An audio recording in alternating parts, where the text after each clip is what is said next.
नमस्कार, मी साक्षी अनासने. Yes Marathi news मध्ये आपलं स्वागत. पाहूया त्याच्या ठळक घडामोडी. मुलुंडमध्ये ठाकरे गटाच्या कार्यकर्त्यांवर मारहाण करणाऱ्या पोलिसांना आमची सत्ता आल्यानंतर पाहून घेऊ. विक्रोळीच्या सभेतून उद्धव ठाकरेंचा धमकी वजा इशारा. संघाला संपवायला भाजप मागे पुढे पाहणार नाही, उद्धव ठाकरेंचा घणाघात. नकली शिवसेनेला उत्तर देताना हल्लाबोल. भाजपला एकेकाळी संघाची गरज लागायची, आम्ही आमचा पक्ष चालवतो, भाजपचे अध्यक्ष नड्डा यांचं मोठं वक्तव्य. बुलडोझर चालवणार नाही, राम मंदिराचे उर्वरित काम पूर्ण करू, ठाकरेंचा मोदींच्या टीकेवर पलटवार. सर्वधर्मीयांच्या स्थळांचं संरक्षण हीच आमची भूमिका, शरद पवारांचं मोठं वक्तव्य. सत्ता आल्यास देशात सरसकट एकच जीएसटी, आघाडीच्या पत्रकार परिषदेत खरगेंची घोषणा. भाजपच्या प्रचारासाठी राज ठाकरेंच्या बैठका, आशिष शेलार यांच्या साथीने भांडूप परिसरात शाखा भेटी. महामुंबई आणि महाराष्ट्राच्या सर्व प्रचारांचा आजचा अखेरचा दिवस. सर्व पक्षांच्या सभा आणि रॅलीचा धुराळा. आता पाहूया ठळक बातम्या विस्ताराने. जालखेड महाजे परिसरात वादळी वाऱ्यामुळे घरांची पडझड, आंबा पिकांचे मोठे नुकसान, तर पंचनामा करून नुकसान भरपाई देण्याची ग्रामस्थांची मागणी. दिंडोरी तालुक्यातील जालखेड महाजे वणी भागात जोरदार वादळी वाऱ्यांसह पाऊस झाल्याने अनेक घरांची पडझड झाली असून आंबा बागांची मोठे नुकसान झाल्याची माहिती जालखेड येथील उपसरपंच जीवन मोरे यांनी दिली आहे. सायंकाळी सुरू असलेला जोरदार पाऊस व वारा हा रात्रभर सुरू असल्याने सकाळी 10:30 वाजलेपर्यंत जोरदार पाऊस सुरू होता. त्यानंतर ग्रामपंचायतीच्या वतीने संपूर्ण गावातील नुकसानाची पाहणी उपसरपंच यांनी केली व त्वरित पंचनामा करून नुकसान भरपाई देण्याची मागणी त्यांनी केली आहे.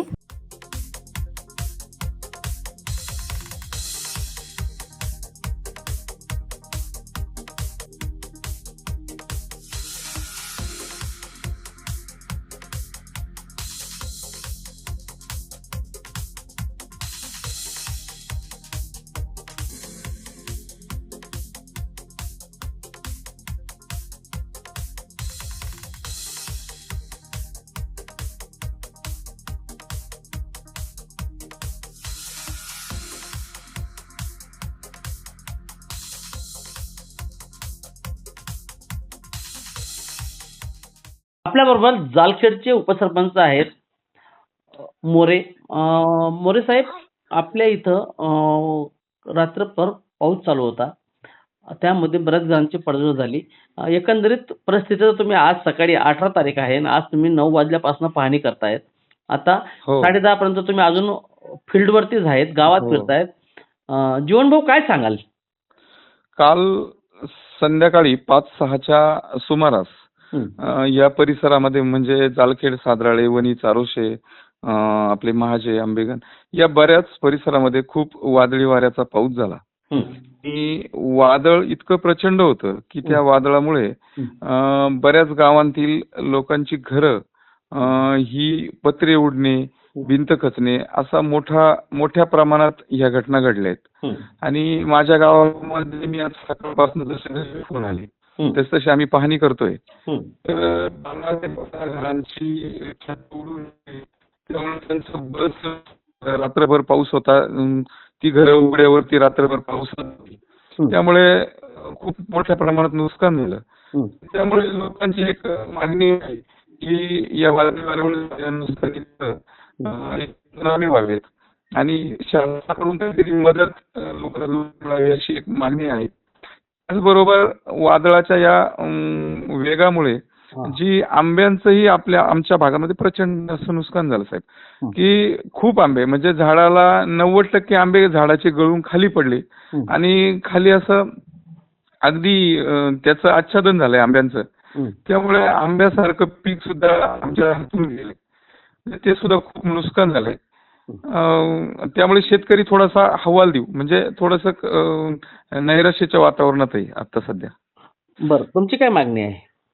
आमची मागणी शासन दरबारी इतकीच आहे की घराचे झालेले नुकसानीचे पंचनामे आणि शेतीच्याही बऱ्याच ठिकाणचे जे काही वांग्याचे प्लॉट आहेत, काकडीचे प्लॉट आहेत, भोपळ्याचे प्लॉट आहेत, दोडक्याचे प्लॉट आहेत, यांचंही प्रचंड असं नुकसान झालंय. काल बारीक गार सुद्धा पडली आणि त्यामुळे या शेतीचेही पंचनामे व्हावे, आंब्याच्या पिकांचे पंचनामे व्हावे, घरांच्या या नुकसानीचे पंचनामे होऊन शासनाने याबाबत लवकरात लवकर मदत कशी करता येईल याबाबत कार्यवाही केली पाहिजे. आपल्याबरोबर बोलण्यासाठी आता महाजीचे जालखेडचे उपसरपंच होते जीवनभाऊ मोरे. धन्यवाद भाऊ. नमस्कार सर, येस मराठी न्यूज मधून बोलते. हा बोला ना. सर, एक जालखेडवरून न्यूज आलेली आहे की वादळी वाऱ्यामुळे घरांची तसेच आंबा पिकांचं मोठं नुकसान झालंय. बरोबर. हा, तर मग एकंदरीत कितपत नुकसान झालेलं आहे, काय सांगाल? साधारणतः जे आंबे होते, आता आंब्याची मोठ्या प्रमाणात म्हणजे 10-15 लाख रुपयाचे नुकसान झाले शेतकऱ्यांचे. हा आणि घरांचं खूप मोठ्या प्रमाणात नुकसान झालं. हा हा घर बरेच मळ्यातले वस्तीवरले बरेच घर पूर्ण उडून गेले. आणि शेतीमध्ये फक्त फळबाग आणि असं आपत्तीमध्ये घराचे मोठ्या प्रमाणात नुकसान झालं. आणि एकंदरीत शेतकऱ्याला ग्रामस्थांची शेतकऱ्या शासनानं दखल घेऊन शेतकऱ्याला, गरीब शेतकरी सगळे ग्रामीण भागातले, त्यांना मदत झाली पाहिजे शासनाकडून. दखल शासनाने घेतली पाहिजे आणि गरीब लोकांना मदत झाली पाहिजे. ग्रामस्थांची मागणी आहे की नुकसान भरपाई मिळाली पाहिजे. हो, ग्रामस्थांची तीच मागणी, नुकसान भरपाई चांगल्या प्रमाणात. गोरगरीब शेतकरी सगळे व्यवसायाचे जनावरांचे आणि मोठ्या प्रमाणामध्ये जे आंब्याला फळ होते ते पूर्ण पडून गेले. बाकी बागायतीची शेती थोड्याफार प्रमाणात होती, भाजीपाल्यामध्ये वांग, टमाटे, फ्लावर असे पिकायचे मोठं नुकसान झालं.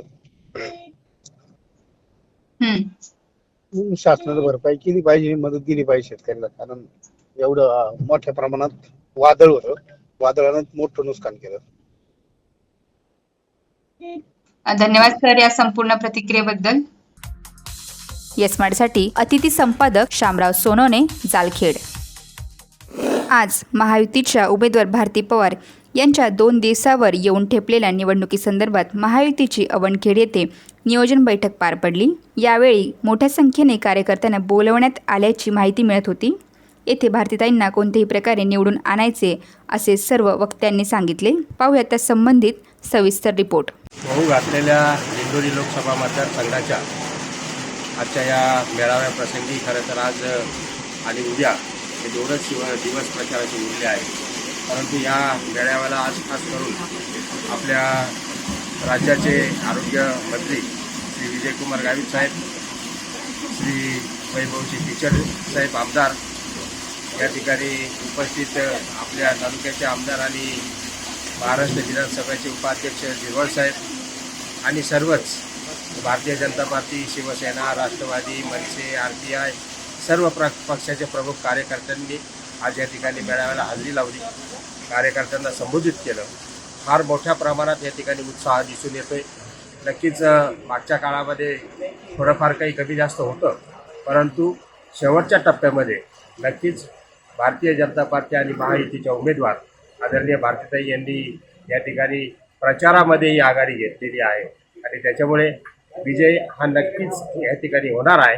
परंतु या विजयामध्ये सर्वात जास्त आणि या दिंडोरी तालुक्याचा, दिंडोरी पेठ विधानसभा मतदारसंघाचा जास्तीत जास्त वाटा राहावा यासाठी आम्ही सर्वतोपरी प्रयत्न केलेत. सर्व कार्यकर्त्यांनी त्या ठिकाणी प्रयत्न केलेत आणि आम्हाला नक्कीच खात्री आहे की या ठिकाणी विजयामध्ये या दिंडोरी पेठ विधानसभा मतदारसंघाचा वाटा मोठा राहील आणि नक्कीच पुढच्या काळामध्ये जे काही प्रश्न असतील ते प्रश्न सोडवण्याची जबाबदारी ही आदरणीय भारतीताई असतील, विजयकुमार गावित साहेब असतील यांच्यावर नक्कीच राहील आणि ते प्रश्न सोडून घेण्याची जबाबदारी त्या ठिकाणी जनतेच्या वतीने आम्ही त्या ठिकाणी घेतलेली आहे.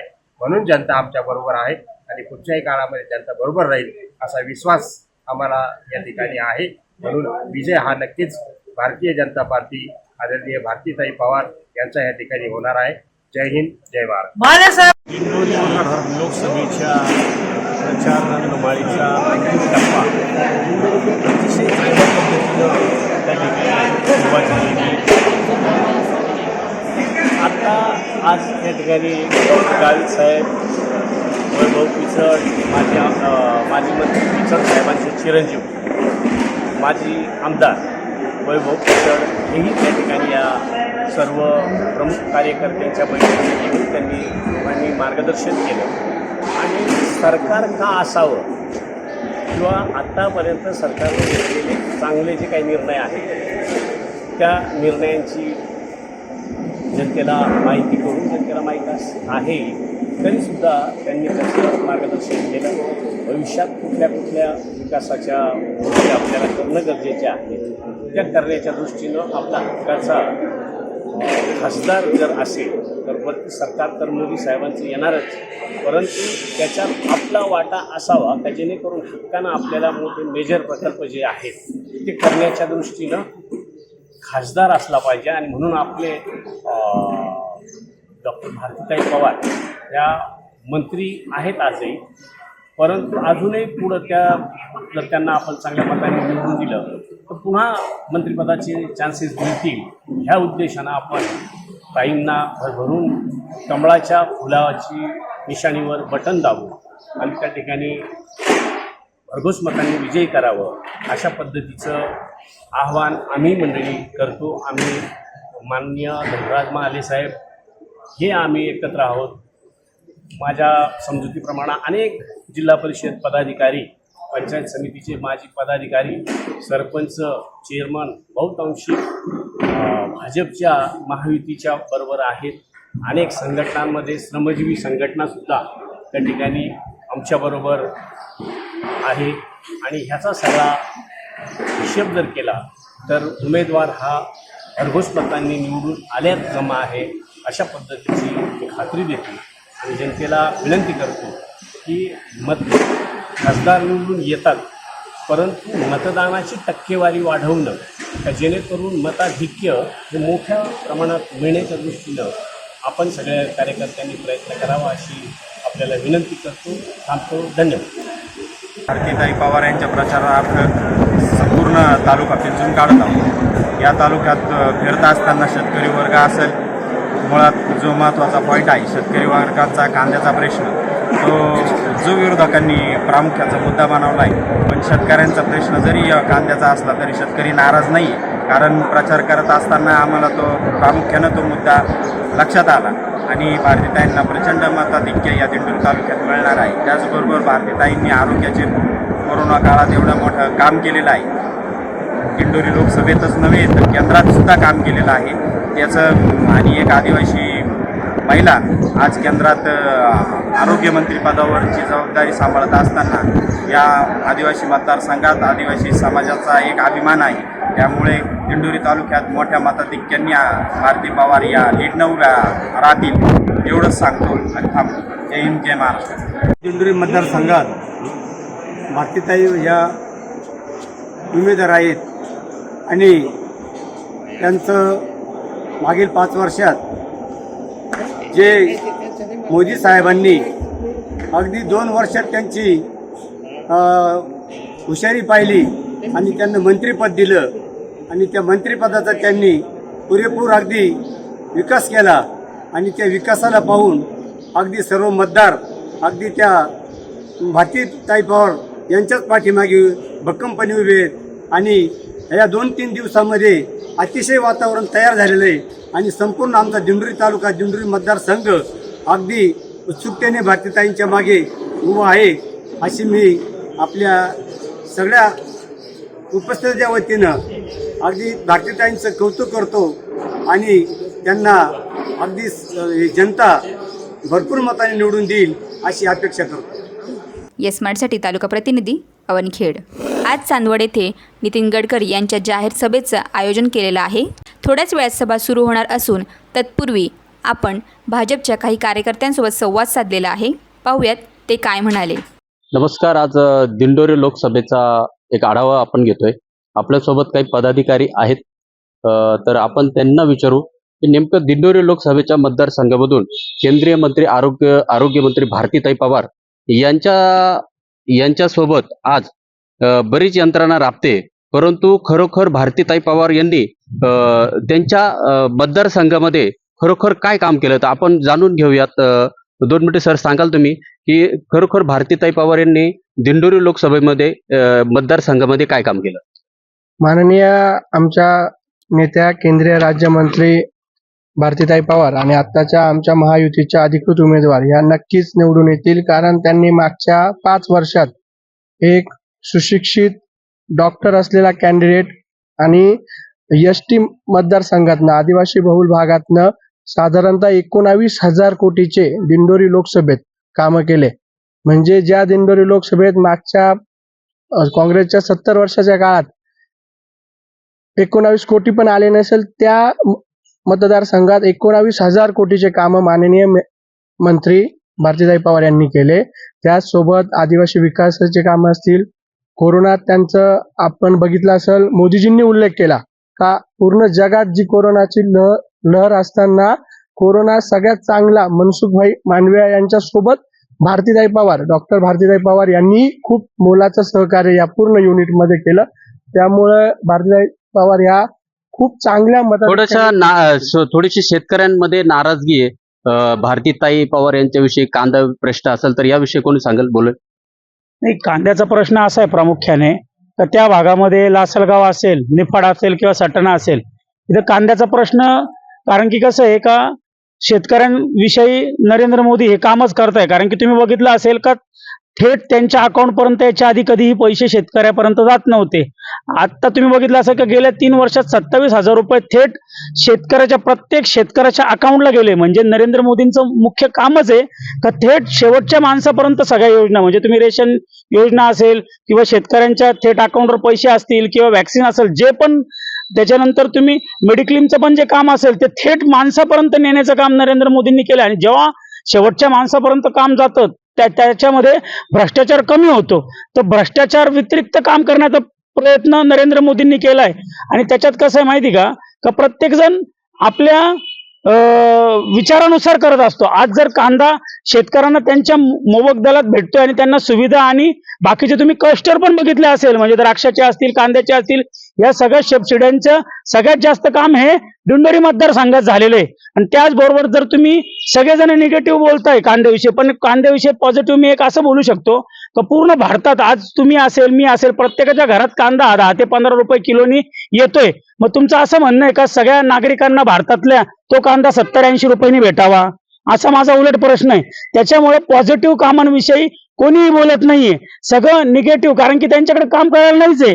कारण की तुम्ही नरेंद्र मोदींचं थेट काम बघितलं असेल, मी नरेंद्र मोदींवर बोलतो का 50 वर्षापासून काँग्रेस जे सरकार होतं याच्यामध्ये लोखंडी डबे होते. तुम्ही जर रेल्वेने प्रवास करत असाल, आज वंदे भारत सारख्या एसी ट्रेन 41 पूर्ण भारतामध्ये चालू झाल्या. जर तुम्ही प्रत्येक रेल्वे स्टेशनवर गेले तर सरकते जिने असतील किंवा लिफ्ट असतील, म्हणजे योजना किंवा रस्त्यांवरती कोणीही बोलत नाही. फक्त एक छोटासा विषय ते घेऊन चालताय, पण बाकीच्या सगळ्या गोष्टी ते सोडताय. तर असं मला वाटतं. शेतीमालाला भाव नाही असं शेतकऱ्यांचे, आणि आमच्या पिकाला रास्त भाव द्यावा अशी शेतकऱ्यांची प्रामुख्याने मागणी येते. याविषयी काय सांगा?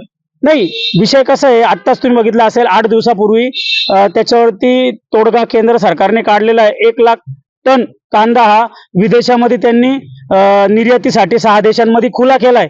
तर हळूहळू सगळ्या गोष्टी होतील. कारण की सरकारला निर्यात पण बघायची आहे आणि भारतातल्या जनसामान्य लोकांना पण तो स्वस्त दरात कसा भेटेल, या दोन्हींचं कॅल्क्युलेशन करून तो विषय करायचा. कारण की एकाची साईड घेऊन एकाला नाराज नाही करू शकत. कारण की समतोल राखायचा, तर समतोलामध्ये थोडाफार विचारांमध्ये मतभेद असतील असं मला वाटतं. यात पण आपण बघितलं तर माननीय मोदी सरकारच याला चांगलं उत्तर देऊ शकतं.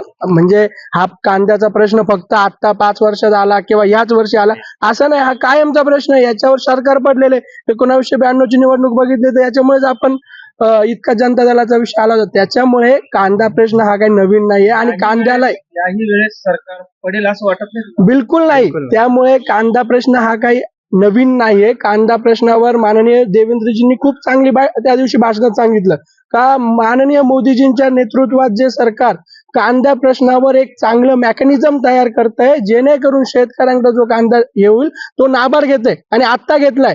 19 लाख मेट्रिक टन कांदा ह्या सरकारने नाबार्ड मार्फत घेतलाय. काँग्रेस सरकारने याच्या आधी नाबार्ड पण माहित नव्हतं आणि कधीच काही घेतलेलं नव्हतं. सरकार शेतकऱ्याकडनं इतका मोठा कांदा सरकार खरेदी करतोय असं आता याच्या आधी कधीही घडलं नव्हतं. हेच सरकारमध्ये ती हिंमत आहे, ह्याच सरकारमध्ये ताकद आहे. कांदा नाबार्डने घेतलाय की नाफेडने घेतलाय? नाफेड सॉरी, नाफेडनी पण घेतला आणि एनसीसीएफने पण घेतला. त्याची पण लिस्ट लवकर जारी होईल. दिंडोरी लोकसभा मतदारसंघामधून भारतीताई पवारांनी केलेलं एखादा प्रोजेक्ट इथं मोठा उभारला असं काही आहे? फार मोठा प्रोजेक्ट सांगता येईल, म्हणजे ड्रायपोर्ट. तो दिंडोरी लोकसभा मतदारसंघाच्या निफाड तालुक्यात ताईंनी चालू केले आहे. आणि त्यातले त्यात रस्ते, तो चेन्नई सुरत हायवे जो आहे तो दिंडोरी मतदारसंघातून, अर्धा ग्रीनफील्ड जो हायवे तो दिंडोरी मतदारसंघातून जातो. आणि विरोधी जे आहे ते शेतकऱ्यांना आमच्या विरोधात बोलायला सांगताय. पीक विमा काढला आपण, 1 रुपयात काढलाय, बरोबर. आणि नंतर जे आहे कांद्याचा प्रश्न तुम्ही म्हणतात, त्यातले त्यात सगळे बऱ्यापैकी शेतकऱ्यांची लाभार्थी आहे केंद्र सरकारच्या योजनांचे. पण जे काही विरोधातले सरकार आहे, म्हणजे जे विरोधात बसलेले, ते आमच्या विरोधात त्यांना कांदा कांदा कांदा या प्रकारे हे करत आहे, विरोध मला तर असं सांगता येईल सर का भारतीताईंकडे आरोग्य विभाग होतं आणि कोरोनामध्ये तुम्ही त्यांचं उल्लेखनीय काम तर बघितलंच आहे. त्याचबरोबर वणी असेल, दिंडोरी असेल, त्याच्यानंतर पेठ सुरगाणा असेल, इथे पहिले 20 खाटांचे दवाखाने होते, शासकीय रुग्णालय. तिथं आज काही ठिकाणी 60 झाले, काही ठिकाणी 80 झाले, काही ठिकाणी 100 झाले. म्हणजे ग्रामीण भागात सुद्धा औद्योगिक सेवांमध्ये विकास होतोय, पण तो विकास फक्त एका छोट्या मुद्द्याखाली लपवला जातोय, असा माझा विरोधकांवर आक्षेप आहे. भाजपकडून पंतप्रधान पदासाठी नरेंद्र मोदीच का? नरेंद्र मोदी हे आमचे नेते, ज्यांना G20 मध्ये आपण आंतरराष्ट्रीय लेवलला G20चं आपण प्रतिनिधित्व केलं. आणि एक मी प्रामुख्याने मुद्दा आपल्याला प्रकर्षाने सांगू इच्छितो. जेव्हा रशिया युक्रेन वॉर सुरू होतं तेव्हा आपल्यावर दबाव होता की आपण रशियाकडून तेल घेतलं नाही पाहिजे, म्हणजे आपण खरेदी केली नाही पाहिजे. आणि ते तेल जर आपण थांबवलं असतं तर इकडे किती महागाई वाढली असती. कारण पेट्रोलचा आपण डायरेक्टली प्रपोर्शनल म्हणतो, ती सर्व महागाईवर फरक पडतो पेट्रोलच्या भावांचा. आणि झालं तर दिंडोरी मतदारसंघाबद्दल बोलायचं झालं तर भारतीताईंनी, मी एक मुद्दा स्पष्ट करतो, कृषीमध्ये भारतीताईंनी पीक विम्याचे भरपूर कामं केले, ड्राय पोर्ट आणले, शेतकऱ्यांसाठी आंदोलन केले, शेतकऱ्यांसाठी त्यांनी गुन्हेही अंगावर घेतले. पण विरोधकांना हे मुद्दे दिसत नाही. विरोधकांना एकच मुद्दा दिसतो. परत दुसरा मुद्दा इन्फ्रास्ट्रक्चर मध्ये आपला हा हायवे झाला, सुरत हायवे झाला, तो ग्रीनफील्ड मध्ये बनतोय. परत 19,048 कोटींचे कामं दिंडोरी मतदारसंघात झाले. इतके हे कामं सर्व पूर्ण आपल्या रेकॉर्डवर आहे आणि ते कामं झाले. आणि विरोधक कोणते मुद्दे असे म्हणतात की त्यांनी कामं नाही केले. आणि मोदी साहेबांनी त्यांचं कोरोनामध्ये जे कामं केले त्याबद्दल विशेष कौतुक केलं. इतके सारे कामं करून जर आपण एक मुद्दा जर पकडून जर नकारात्मकच विचार करणार असाल तर आपण कोणती आपल्या मतदारसंघाची प्रगती कराल, आपण जनतेला काय दाखवताय, हा माझा प्रश्न. भास्कर भगरे हा एक नवीन चेहरा केंद्रीय मंत्र्यांसमोर आहे. एकंदरीमध्ये भारतीताई पवार याच्यासाठी कसं बघतात? नाही, नक्कीच भास्कर भगरे जरी असेल तरीही या भारतीताईंना काही बिलकुल अडचण होणार नाही. खूप चांगल्या मताधिक्यात भारतीताई निवडून येणार आहे. फक्त याचा बाहू केला जातोय भास्कर भगरे आणि भारतीताई याच्यात उलट कॉम्बिनेशनच नाही. एक डॉक्टर असलेला, MBBS असलेला, चांगला नावाजलेला, शिक्षण घेऊन राज्याची लोकप्रतिनिधी म्हणून सेवा करणं आणि तेही वेगवेगळ्या देशात जाऊन आपण आरोग्य क्षेत्रातली वेगवेगळे दिंडोरी लोकसभेतले कामं बघितले. ते खूप असे कामं केलेले आहेत ताईंनी का ज्याच्याने आम्ही नक्कीच चांगल्या मताधिक्याने निवडून येणार आहे आणि भारतीताई खूप चांगल्या फरकाने निवडून येतील आणि परत केंद्रीय मंत्री, कॅबिनेट मंत्री होईल हे आम्हाला नक्की आशा आहे. नमस्कार, यस मराठी न्यूज मध्ये आपलं स्वागत. आज आपण दिंडोरी मतदारसंघाच्या उमेदवार आणि सध्याच्या केंद्रीय राज्यमंत्री भारतीताई पवार यांच्या जनसंपर्क कार्यालय इथे आलेलो आहोत आणि साधारणतः संपूर्ण बघू शकतो की प्रचाराची तयारी आणि अनेक कार्यक्रमाचं इथे आयोजन होत आहे. तसेच भारतीताई पवार यांचं आपण मुलाखत घेणार आहोत, त्यांचं एकंदरीत मनोगत जाणून घेणार आहोत.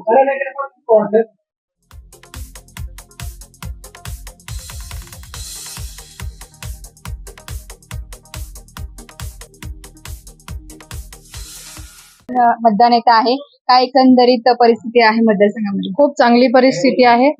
माझ्या मतदारसंघाचा विश्वास आहे की आम्हाला परत एकदा मोदीजी हवेत, कारण देशाचा विकास, या जिल्ह्याचा विकास आणि माझ्या दिंडोरी लोकसभा मतदारसंघाचा विकास जो झालाय तो मोदीजींच्या नेतृत्वाखालील सरकारमुळे झालाय. आज 2.5 लाख आमच्या इथे वॉटर कनेक्शन दिले गेले जल जीवनच्या माध्यमातून. गावोगावी पहिल्यांदा कोटींचे निधी पोहोचले जल जीवन मिशनच्या माध्यमातून. 95,000 घरकुलं झाले असतील. शेतकरी किसान सन्मान निधी, शेतकऱ्यांची नाराजी आहे तर त्यावर तुम्ही काय सांगाल, कशी दूर कराल नाराजी? बघा, 60 वर्ष काँग्रेसच्या सरकारने शेतकऱ्यांच्या हितासाठी कुठलाही प्रोजेक्ट आणला नाही. पहिल्यांदा नरेंद्र मोदीजींच्या नेतृत्वाखाली या जिल्ह्यामध्ये ड्रायपोर्टला मंजुरी मिळाली. आज तो ड्रायपोर्ट आमचा निफाडमध्ये 107 एकर जागांमध्ये साकारला जाणार आहे. हजारो कोटींचं बजेट त्याच्यासाठी सरकारने दिलं. मला असं वाटतं की याच्यामधूनच आम्ही कांदा असेल, द्राक्ष असेल, याच्या एक्सपोर्टसाठी सुविधा इथे करतोय. त्याचा सरळ फायदा शेतकऱ्यांना होणार आहे, रोजगार निर्मिती होणार आहे. विरोधकांकडे मुद्दे नाहीयेत आणि म्हणून कुठेतरी त्यांची चलबिचल झाली आहे. पूर्व भागात पण पाणी टंचाईचा प्रश्न आहे, त्याकडे तुम्ही कसं बघता? किंवा पाणी टंचाईबाबत स्पष्टता दिलेली आहे आणि या बाबतीत स्वतः माननीय उपमुख्यमंत्री देवेंद्रजी यांनी सुद्धा सांगितलं की आम्हाला याच्यावर काम करायचं आहे आणि नारपारचा जो प्रकल्प आहे त्याचा अहवाल तयार करून पुढच्या दृष्टीने या भागातला दुष्काळ मिटवण्यासाठीचा एक चांगला प्रोजेक्ट तयार केला जाणार आहे आणि पाणी प्रश्नावर सुद्धा काम सरकारने केलेलं आहे. जे केलेलं आहे त्याच्या सुधारणा करण्यासाठी अजून ती भरून काढण्यासाठी हा नारपारचा प्रकल्प पुढच्या दृष्टीने आमच्यासाठी महत्वाचा आहे. त्याच्यासाठी आम्हाला परत एकदा केंद्रामध्ये नरेंद्र मोदीजींचं सरकार हवंय आणि जे बजेट आहे ते केंद्र आणि राज्य सरकार देणार आहे आणि म्हणून आम्हाला या सगळ्या विकास कामांसाठी परत एकदा नरेंद्र मोदीजीच हवे आहेत. आणि माझ्या शेतकरी बांधवांना आपल्या माध्यमातून मी विनंती करते की आपल्या या भागातले प्रश्न सोडवण्यासाठी, शेतमालाला चांगला भाव मिळण्यासाठी, कांदा अनुदान असेल, नुकसान झाल्यावर नुकसान भरपाई असेल, शेतकऱ्यांची जी आडत 4% मार्केट कमिटीमधनं घ्यायची ती बंद करण्याचा विषय असेल किंवा मग आज आमच्या केंद्र सरकारच्या बँकांच्या, राष्ट्रीयकृत बँकांच्या माध्यमातून जी OTS ची योजना राबवली त्याचा सरळ शेतकऱ्यांना फायदा झालाय. आणि मला असं वाटतं आम्ही पर्याय दिले. शेतकऱ्यांच्या प्रश्नांना सोडवणूक करण्यासाठी अनेक प्रकारचे पर्याय पुढे आणलेत आणि भविष्यातही या पर्यायांचा अजून चांगला विकास करण्यासाठी आम्ही काम करतोय. कांदा स्टोरेजच्या साठी कांदा चाळींचं अनुदान वाढवणार आहे, अनुदान जास्त देणार आहे, प्रोसेसिंग युनिट आणणार आहे, कांद्यावर जी प्रोसेसिंग होते त्याचा एक चांगला फायदा होईल. या सगळ्या बाबतीत आज सरकार अग्रेसरपणे काम करत आहे आणि या दृष्टीने एकंदरीत मतदारसंघाकडे पाहिल्यावर साधारणतः पुढील 5 वर्षासाठी कुठल्या योजना आहेत, भूमिका आहेत आणि कुठली उद्दिष्ट आहे असं वाटतं? आधी सांगितलं की ड्रायपोर्ट आमच्यासाठी महत्वाचा आहे, सुरत चेन्नई महामार्ग महत्वाचा आहे. आमच्याकडे आज मेडिकल कॉलेज सुरू झालंय, NMC ने परवानगी दिली. केंद्र सरकारच्या माध्यमातून इथे आज राज्य सरकारच्या मदतीने इथे आज 52 स्टुडंट शिक्षण घेत आहेत. आम्हाला पुढे MBBSच्या सीटला परवानगी मिळणार आहे. मला असं वाटतं की मेडिकल कॉलेज असेल किंवा शेतकऱ्यांच्यासाठी ड्रायपोर्टचा विषय असेल, एकलव्य मॉडेल रेसिडेन्शियल स्कूल जे आम्ही आदिवासी भागात उभे करतो आहोत, सुरत चेन्नई महामार्ग आहे, महिला सक्षमीकरणासाठी बचत गटांना प्रोत्साहन असेल, या सगळ्यांच्या माध्यमातून आम्ही जनतेच्या सेवेसाठी फिर एक बार मोदी सरकार. धन्यवाद. या होत्या केंद्रीय राज्यमंत्री भारती पवार. त्यांनी आताच आपल्याला त्यांचं मनोगत व्यक्त केलेलं आहे आणि संपूर्ण मोदी सरकारच्या काळात आधी ज्या योजना झाल्या त्या योजनांचा उल्लेख केलेला आहे. तसेच येणाऱ्या 5 वर्षाच्या काळात कुठल्या प्रकारच्या योजना अजून आम्ही अंमलात आणणार आहोत, कुठल्या प्रकारच्या योजना त्या येणाऱ्या 5 वर्षासाठी नियोजन केलेलं आहे. या संपूर्ण बाबींचा आढावा या मुलाखतीत भारती पवारांनी दिलेला आहे. सुरगाणा तालुक्यात सलग 3ऱ्या दिवशी अवकाळी पावसाची हजेरी. सुरगाणा तालुक्यात सलग 3ऱ्या दिवशी गारा व वादळी वाऱ्यासह अवकाळी पावसाची जवळपास 2 वाजेपासून पाऊण तास हजेरी लावली. तालुक्यातील बारे, आळीवंदाड, खडकपाडा, गडगा, वाघनखी, सर्कलपाडा, झगडपाडा, हस्ते, साबरखल, बरडा, दाभाडमाळ, ठाणगाव, बेडसे, जाहुले, गुरठेबी या गावात गारा व वादळी वाऱ्यासह जोरदार पाऊस झाला. यामध्ये गडगा येथील योगीराज पाडवी यांच्या घराचे पत्रे उडून हजारो रुपयांचे नुकसान झाले आहे. दुपारी 2 वाजेपासून जवळपास पाऊण तास विजेच्या कडकडासह जोरदार पाऊस झाला. यामुळे आदिवासी शेतकरी राजाची चांगलीच दमछाक उडाली. पावसामुळे बारे परिसरातील आंबा उत्पादक सुरेश महाले, देवीदास महाले, हंसराज खंबाईत, नामदेव भिवसन, योगेश खंबाईत यांचे आंब्याचे मोठे नुकसान झाले. कृषी विभागाने तात्काळ बांधावर जाऊन पंचनामे करून नुकसान भरपाई द्यावी अशी मागणी करण्यात आलेली आहे. येस मराठीसाठी लक्ष्मण बागुल, बोरगाव. नाशिकमधून सर्वात मोठी ब्रेकिंग न्यूज. मराठा क्रांती मोर्चाने महाविकास आघाडीला पाठिंबा जाहीर केला आहे. नाशिक आणि दिंडोरी लोकसभा मतदारसंघातील महाविकास आघाडीच्या उमेदवारांना पाठिंबा दिला आहे. नाशिक मतदारसंघातून राजाभाऊ वाजे तर दिंडोरी मतदारसंघातून भास्कर बगरे यांना मराठा क्रांती मोर्चाने पाठिंबा जाहीर केला आहे. तसेच मराठा क्रांती मोर्चाच्या पदाधिकाऱ्यांनी पत्रकार परिषद घेऊन ही माहिती दिलेली आहे. पत्रकारांशी संवाद साधताना ते म्हणाले की ज्यांनी आरक्षणाला विरोध केला, ज्यांनी आपल्या भावना दुखवल्या, आपली फसवणूक केली, अशांना भरघोस मतांनी पाडा. हे सगळ्या गोष्टी लक्षात घेता आम्ही सर्वांनी हा निर्णय घेतलेला आहे की नाशिक लोकसभेतून आम्ही श्री राजाभाऊ वाजे यांना अधिकृत पाठिंबा जाहीर करत आहोत आणि नाशिक ग्रामीणमधून बगरे सरांना आम्ही पाठिंबा जाहीर करत आहोत. आणि त्या दोघांकडून आम्ही आशा बाळगतो की त्यांनी येत्या भविष्यात आमच्या आरक्षणाबद्दल आमच्यासोबत भक्कमपणे उभं राहायचं आहे आणि मराठा समाजाला आरक्षण मिळावे, तसेच शेतकऱ्यांचे सर्व प्रश्न मार्गी लागावे यासाठी नेहमी प्रयत्नशील राहायचं आहे.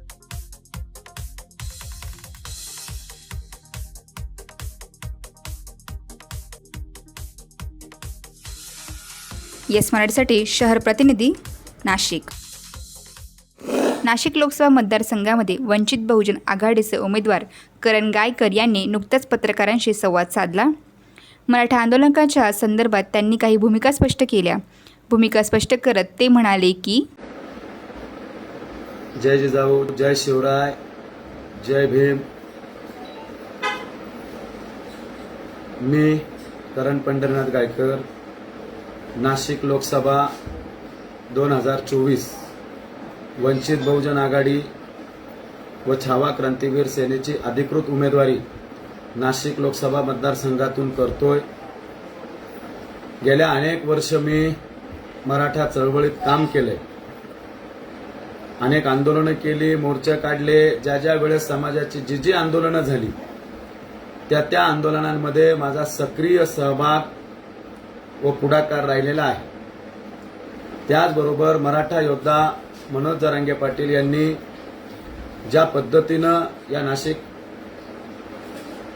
लोकसभेच्या संदर्भात जो उमेदवार मराठा आरक्षणाच्या संदर्भात सगळे सोयरे GRच्या संदर्भात हमीपत्र देईल, त्या उमेदवाराच्या बाबत मराठा समाजानं विचार करावा अशी भूमिका घेतलेली आहे.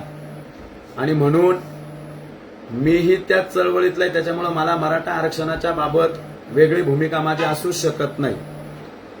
तरी पण मराठा योद्धा जरांगे पाटील हे मराठा समाजाचे नेते आहेत. त्यांच्या आव्हानानुसार मी आज नाशिक जिल्ह्यामधले जे मराठा चळवळीत काम करतात माझ्यासोबत ज्येष्ठ लोक आहेत, त्या सगळ्या मंडळीला जरांगे पाटील यांनी सांगितल्याप्रमाणे हा 100 रुपयाच्या स्टॅम्पवर आपल्या समोर मी हा स्टॅम्प दाखवतोय. या स्टॅम्पवर मी जे हमीपत्र आणि वचन देतोय जरांगे पाटलांना आणि समाजाला, मराठा समाजाला, ते हे आहे. याच्यामध्ये ॲफिडेव्हिट केलेले आहेत आणि ॲफिडेव्हिट करून ह्या सगळ्या मागण्या ज्या जरांगे पाटलांनी केलेल्या आहेत त्या मागण्यांच्या संदर्भात मी हमीपत्र या ठिकाणी आपल्या सगळ्या समाज बांधवांना देत आहे. यामध्ये प्रामुख्यानं मला मराठा समाजाला आव्हान करायचंय आणि विनंती करायची की नाशिक लोकसभा ही निवडणूक सुरू झालेली असून ती अंतिम टप्प्यात आहे. महायुती आणि महाविकास आघाडीचे उमेदवार हे दोघंही मराठा आरक्षणावर कुठंही एकही शब्द बोलत नाहीत. परंतु तुम्ही माझे सगळे भाषण आतापर्यंतचे पाहिले असेल, प्रचाराची यंत्रणा पाहिली असेल, माझं पत्रक पाहिलं असेल, त्या पत्रकात पहिलं वाक्य हे मराठा समाजाला आरक्षण मिळावं, सगळे सोयऱ्याचा GR कार्यान्वित करावा, मराठा समाजाच्या ज्या मागण्या आहेत त्या मागण्यांच्या संदर्भात सरकारनं ठोस पावले उचलावी, यासाठी मी नाशिक लोकसभेतून निवडून गेल्यानंतर त्या लोकसभागृहामध्ये प्रामाणिकपणे या प्रश्नांवर काम करेल असं वचन माझ्या पत्रात सुद्धा आहे आणि आज बॉन्डमध्ये सुद्धा लिहिलेलं आहे. हे दोन्ही उमेदवार एक चकार शब्द सुद्धा मराठा समाजावर बोलत नाही. मग मराठा समाजाने सुद्धा आता विचार करायची वेळ आलेली आहे की आपण मतदान नेमकं कोणाला देतो. म्हणजे 5 वर्ष आपण ज्या पक्षांच्या विरोधात भांडतो, समाजाला न्याय मिळाला पाहिजे या नेत्यांच्या विरोधात आवाज उठवतो, निवडणुका लागल्यावर मराठा समाज हे विसरतो कसा की याच मंडळीला आपण सातत्यानं आव्हान करत होतो का तुम्ही मोर्चामध्ये या, तुम्ही आमच्या आंदोलनात या, पण ही मंडळी कुठेही भरकट दिसली नाही किंवा या मंडळीने एक शब्द सुद्धा कधी काढला नाही. त्यांना समाजाने मतदान कसं करायचं हा सगळ्यात मोठा प्रश्न समाजाने त्यांना विचारला पाहिजे. मी तर प्रामुख्यानं मराठा समाजावरच बोलतो. मी वंचित बहुजन आघाडीची उमेदवारी करतोय.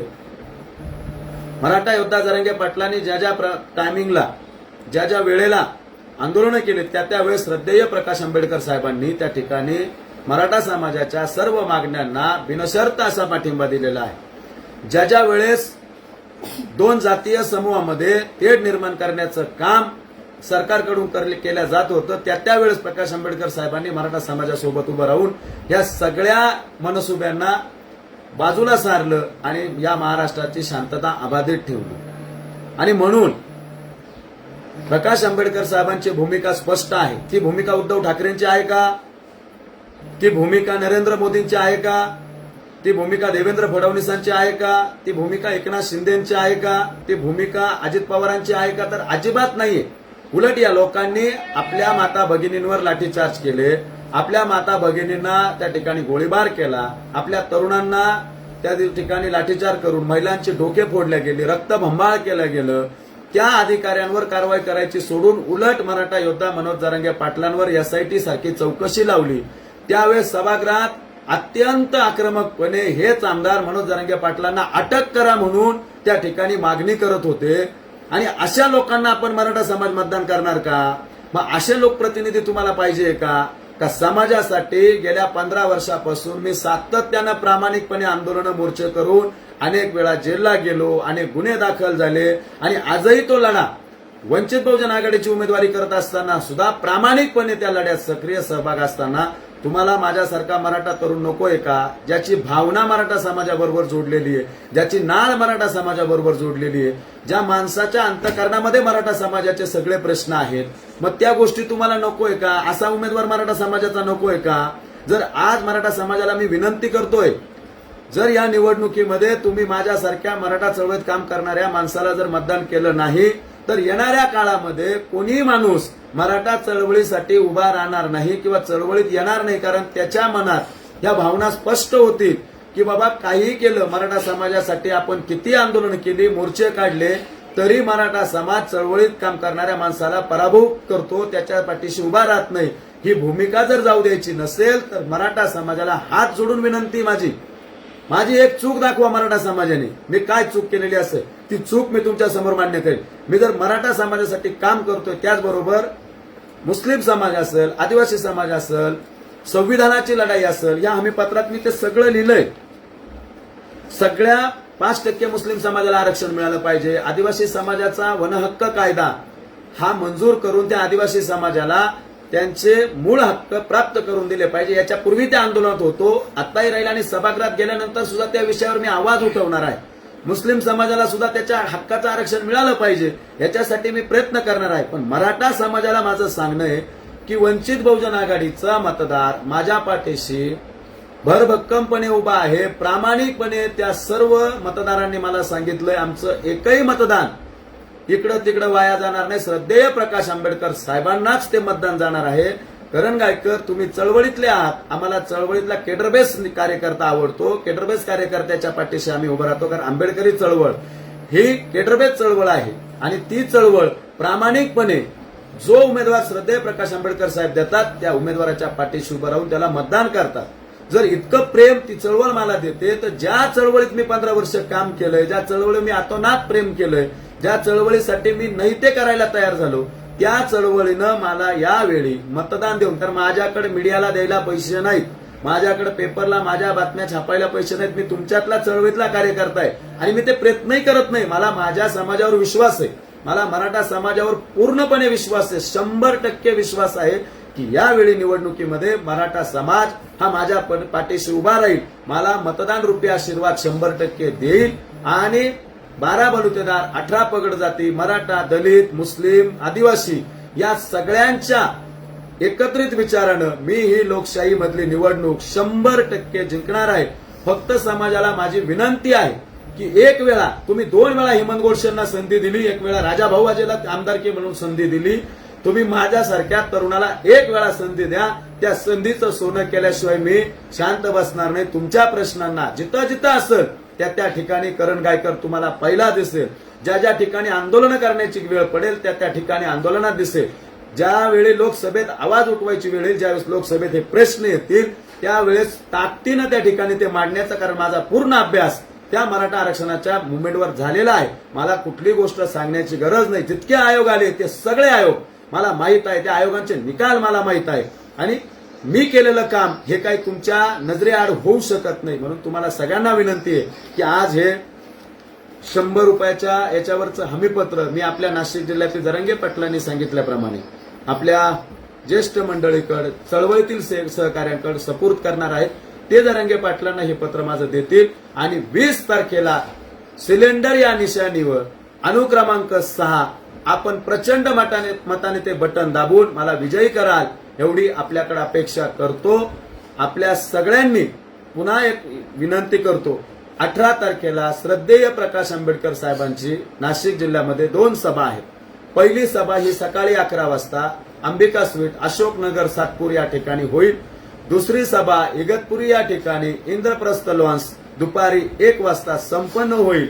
मराठा समाजाबद्दल प्रकाश आंबेडकर साहेबांची भूमिका काय आहे, मुस्लिम समाजाबद्दल त्यांची भूमिका काय आहे, या सगळ्या गोष्टी ऐकण्यासाठी आणि हे राजकीय मंडळी कशा पद्धतीने आपली फसवणूक करते हे श्रद्धेय प्रकाश आंबेडकर साहेबांचे विचार ऐकण्यासाठी आपण सर्वांनी मला त्या सभेमध्ये आशीर्वाद देण्यासाठी प्रचंड मोठ्या संख्येने उपस्थित राहावं अशी आपल्या सगळ्यांना विनंती करतो.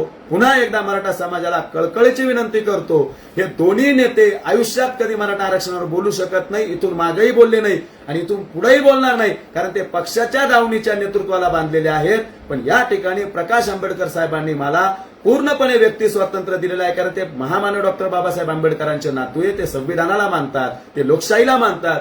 त्याच्यामुळे लोकशाहीमध्ये जे बोलण्याचे अधिकार आहेत ते त्यांनी मला स्पष्टपणे अधिकारानं दिलेले आहेत. म्हणून त्यांच्या नेत्यांपेक्षा हे नेते कधीही 10 पटीने मराठा समाजासाठी चांगले आहेत आणि मी उमेदवार म्हणून सुद्धा त्या ठिकाणी मला कुठलीही बंधनं त्यांनी घातलेली नसताना आपण सकारात्मक विचार करून एवढ्या वेळेस सिलेंडर या निशाणीला अनुक्रमांक 6 मतदान करावं एवढी विनंती करतो आणि थांबतो. जय हिंद, जय भीम, जय शिवराय. दिंडोरी पंचायत समितीच्या गटविकास अधिकारी नम्रता जगताप यांनी येत्या 20 मे रोजी होणाऱ्या मतदानाच्या जनजागृतीविषयी एक अभिनव उपक्रम सुरू करणार असल्याची माहिती दिली आहे. ज्या ग्रामपंचायतीच्या हद्दीमध्ये किंवा नगरपालिकेमध्ये जास्तीत जास्त मतदान होईल त्या ग्रामपंचायतीचा सन्मानचिन्ह देऊन तसेच प्रशस्तीपत्रक देऊन सत्कार करण्यात येणार आहे असे सांगितले. बघूयात पंचायत समिती दिंडोरी येथील गटविकास अधिकारी यांचे निवेदन. येस मराठीसाठी भाऊसाहेब पिंगळ, दिंडोरी. सर्व दिंडोरीकरांना माझा नमस्कार. मी नम्रता चंद्रकांत जगताप, गट विकास अधिकारी, पंचायत समिती दिंडोरी. सध्या लोकसभा सार्वत्रिक निवडणूक 2024चा कार्यक्रम जाहीर झाला आहे. आपल्या दिंडोरी 122 मतदारसंघाची निवडणूक 20 मे 2024 रोजी आहे. तरी मी सर्व दिंडोरीकरांना आवाहन करते की सर्वांनी मतदान करून या लोकशाहीच्या उत्सवात सहभागी व्हावे. तसेच सर्वात जास्त मतदान होणाऱ्या ग्रामपंचायतींना नाशिक जिल्हा प्रशासनाच्या वतीने गौरवचिन्ह व प्रशस्तीपत्र देऊन सन्मानित करण्यात येणार आहे. तरी मी सर्व दिंडोरीकरांना आवाहन करते की सर्वांनी 20 मे रोजी सकाळी 7 ते संध्याकाळी 5 या वेळात मतदान करून या मतदान प्रक्रियेत सहभागी व्हावे. धन्यवाद. कवडासर येथे भव्य मोफत नेत्र तपासणी शिबिर संपन्न. Pernod Ricard India foundation, child survival India, Dindori Tulsi eye hospital, Nashik व ग्रामपंचायत कवडासर यांच्या संयुक्त विद्यमाने भव्य मोफत नेत्र तपासणी शिबिर गुरुवार दिनांक 16 मे या दिवशी सकाळी 9 ते 2 वाजेपर्यंत घेण्यात आले. येथे झालेल्या या शिबिरामध्ये सकाळपासूनच नागरिकांनी गर्दी केली होती. या शिबिरामध्ये 91 नागरिकांनी तपासणी करून घेतली.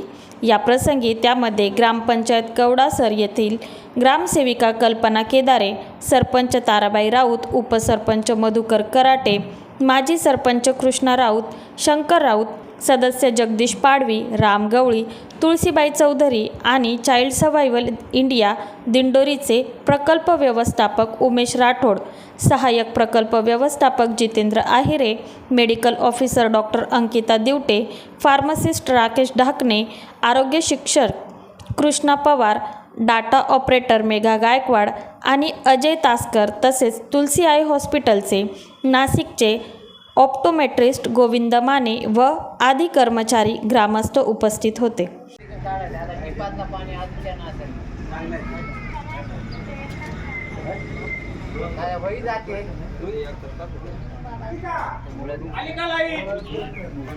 ड्रॉप पुढे घ्यायचा, ड्रॉप तिकडे गाडीकडे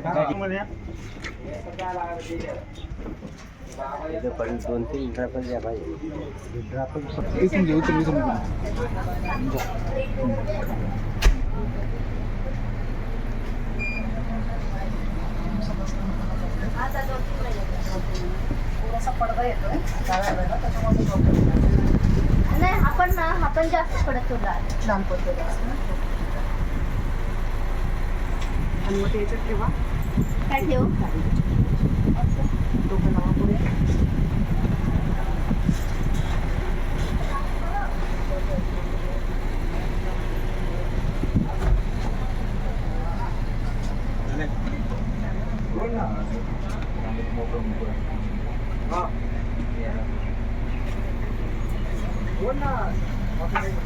थांबून धरला होता ना. आजी बसून घ्या 2 मिनिट. मुंबईला पाठवायचं आहे.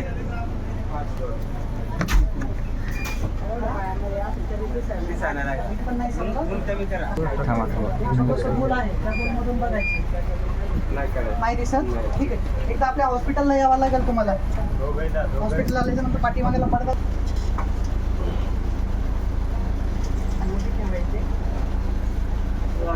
लावला.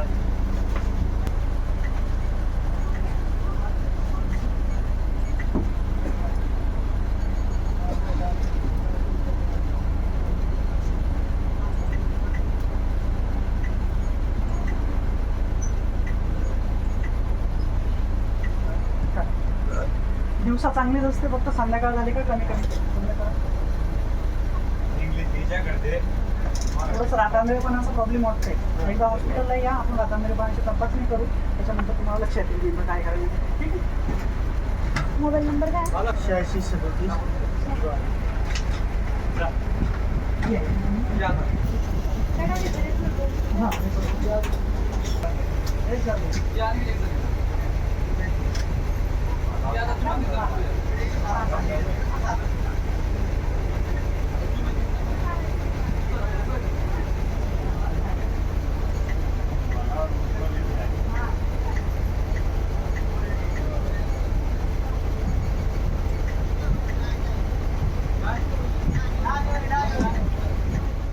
येस मराठी न्यूजसाठी नारायण राजगुरू, दिंडोरी ग्रामीण. दिंडोरी तालुक्यातील वणी येथे काल झालेल्या बेमोसमी पावसामुळे व्यापारी यांचे कांदा शेडचे मोठे नुकसान झाले. पाऊस संपल्यानंतर दिंडोरी कृषी उत्पन्न बाजार समितीचे सभापती प्रशांत आप्पा कड व सचिव जाधव व संचालक मंडळ यांच्या त्वरित वणी उपबाजारात येऊन त्यांनी अडकलेले ट्रॅक्टर व पिकअप या बाहेर काढल्या. तसेच व्यापाऱ्यांचे शेडचे अतोनात नुकसान झाले. त्यांच्या कांद्याचे शेडवर जाऊन त्यांनी पाहणी केली व व्यापाऱ्यांना आधार दिला की मार्केट कमिटी तुमच्या पाठीशी आहे, कुठेही न डगमगता आपण कांदा लिलावात सक्रिय व्हावे असे त्यांनी आवाहन केले. 2024 रोजी दुपारी 3:30 ते 4 वाजेच्या सुमारास वादळी वाऱ्यासह जोरदार पावसाने हजेरी लावल्यानंतर कांदा व्यापारी यांचे अतोनात नुकसान झाले. यामध्ये 3 ते 4 कांदा व्यापाऱ्यांचे शेड हे जमीनदोस्त झाले आणि त्या जमीनदोस्त झालेले शेड तसेच कांद्यांचे अडकलेले ट्रॅक्टर काढण्याचे काम मार्केट कमिटीचे सभापती प्रशांत आप्पाकड यांनी स्वतःहून उभं राहून केलं.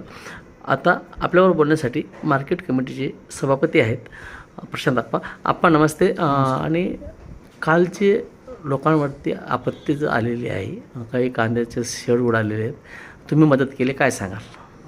खरंच अत्यंत दुर्दैवी गोष्ट झाली. काल अचानक साधारणतः 12-12:30च्या दरम्यान एक वादळी वाऱ्यासह एक अर्धा तास प्रचंड पाऊस आणि वारा, त्याच्यामध्ये आमचे 3 व्यापारी आहे, एक गाडे म्हणून आणि एक आपले बोरा आणि अजून 2 जण, यांचं प्रचंड नुकसान झालं.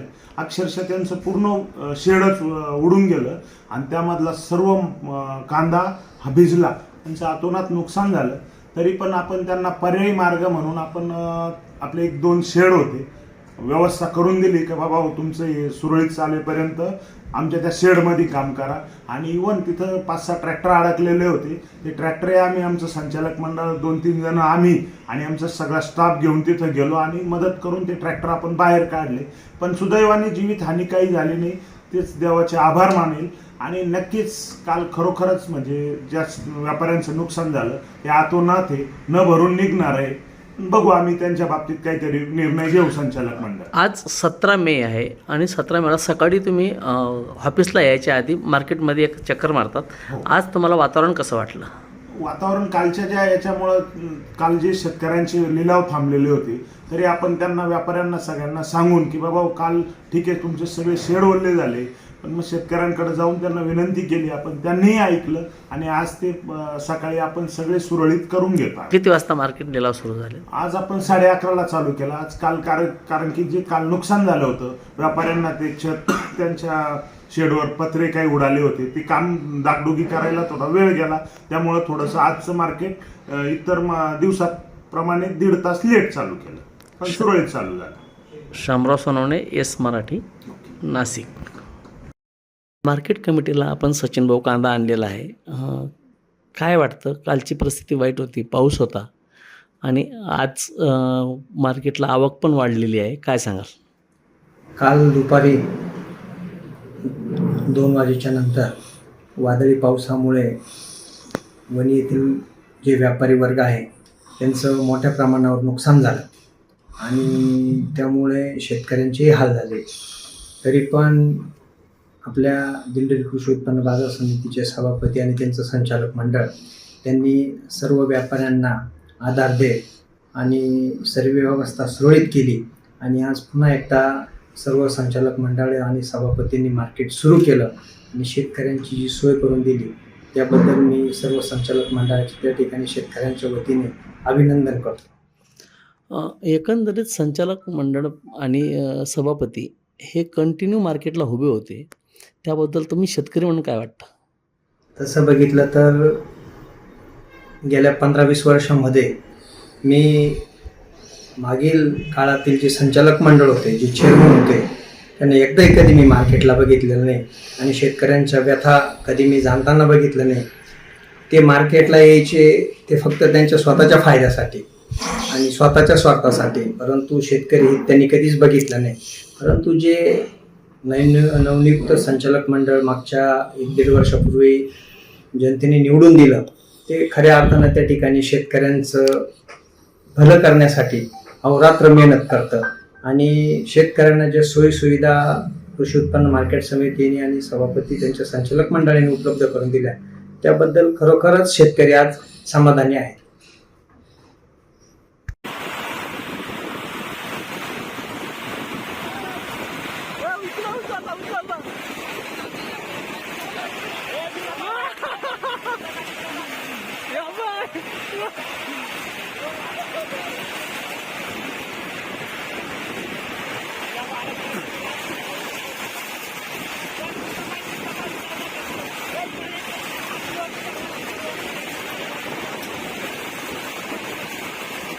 एस मराठीसाठी अतिथी संपादक शामराव सोनवणे, वणी.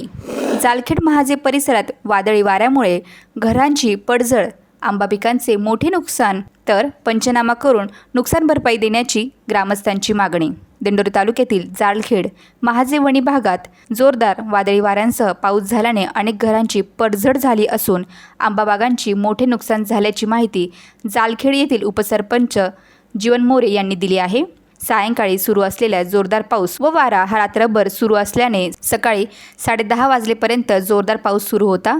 त्यानंतर ग्रामपंचायतीच्या वतीने संपूर्ण गावातील नुकसानाची पाहणी उपसरपंच यांनी केली व त्वरित पंचनामा करून नुकसान भरपाई देण्याची मागणी त्यांनी केली आहे.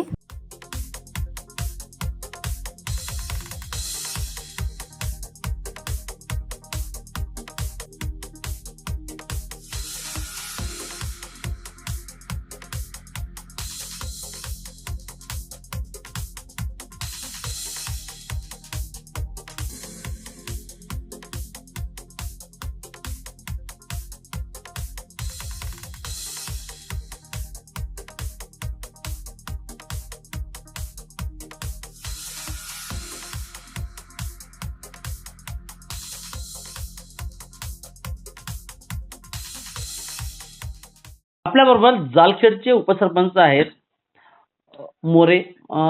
मोरे साहेब, आपल्या इथं रात्रभर पाऊस चालू होता, त्यामध्ये बऱ्याच जणांची पडझड झाली. एकंदरीत परिस्थितीचं तुम्ही आज सकाळी 18 तारीख आहे आणि आज तुम्ही 9 वाजल्यापासून पाहणी करतायत. आता 10:30 पर्यंत तुम्ही अजून फील्डवरतीच आहेत, गावात फिरतायत. जीवनभाऊ, काय सांगाल? काल संध्याकाळी 5-6च्या सुमारास या परिसरामध्ये म्हणजे जालखेड, सादराळे, वणी, चारोशे, आपले महाजे, आंबेगण या बऱ्याच परिसरामध्ये खूप वादळी वाऱ्याचा पाऊस झाला.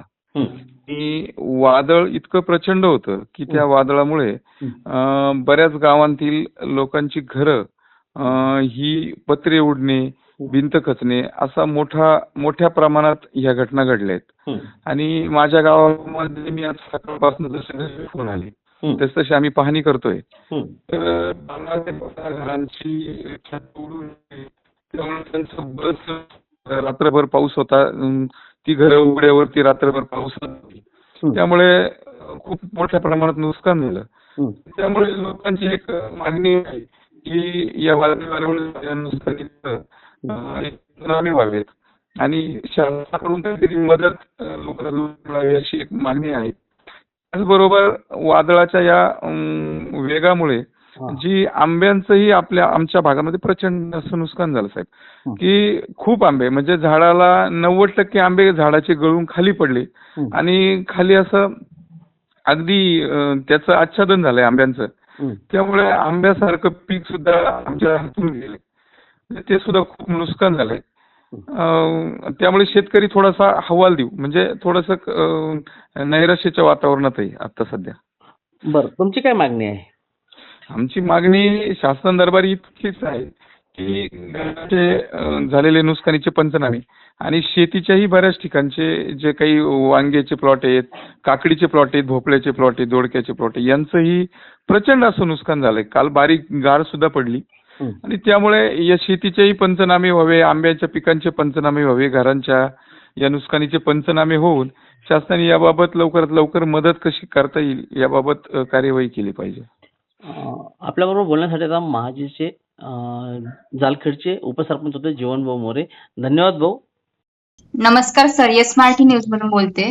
हा बोला ना. सर, एक जालखेडवरून न्यूज आलेली आहे की वादळी वाऱ्यामुळे घरांची तसेच आंबा पिकांचं मोठं नुकसान झालंय. बरोबर. हा, तर मग एकंदरीत कितपत नुकसान झालेलं आहे, काय सांगाल? साधारणतः जे आंबे होते, आता आंब्याची मोठ्या प्रमाणात म्हणजे 10-15 लाख रुपयाचे नुकसान झाले शेतकऱ्यांचे. हा, आणि घरांचं खूप मोठ्या प्रमाणात हा हा घर बरेच मळ्यातले वस्तीवरले बरेच घर पूर्ण उडून गेले. आणि शेतीमध्ये फक्त फळबाग आणि असं आपत्तीमध्ये घराचे मोठ्या प्रमाणात नुकसान झालं. आणि एकंदरीत ग्रामस्थांची शेतकरी शासनानं दखल घेऊन शेतकऱ्याला, गरीब शेतकरी सगळे ग्रामीण भागातले, त्यांना मदत झाली पाहिजे शासनाकडून. दखल शासनाने घेतली पाहिजे आणि गरीब लोकांना मदत झाली पाहिजे. ग्रामस्थांची मागणी आहे की नुकसान भरपाई मिळाली पाहिजे. हो, ग्रामस्थांची तीच मागणी, नुकसान भरपाई चांगल्या प्रमाणात. गोरगरीब शेतकरी सगळे व्यवसायाचे जनावरांचे आणि मोठ्या प्रमाणामध्ये जे आंब्याला फळ होते ते पूर्ण पडून गेले. बाकी बागायतीची शेती थोड्याफार प्रमाणात होती, भाजीपाल्यामध्ये वांग, टमाटे, फ्लावर असे पिकायचे मोठं नुकसान झालं.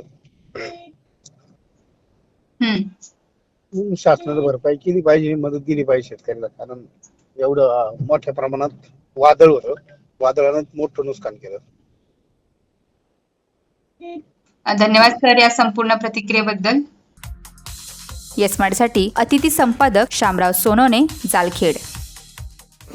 अशाच प्रकारच्या ताज्या घडामोडींसाठी येस मराठी न्यूज यूट्यूब चॅनलला शेअर करा, सबस्क्राईब करा, लाईक करा आणि पाहत राहा येस मराठी न्यूज.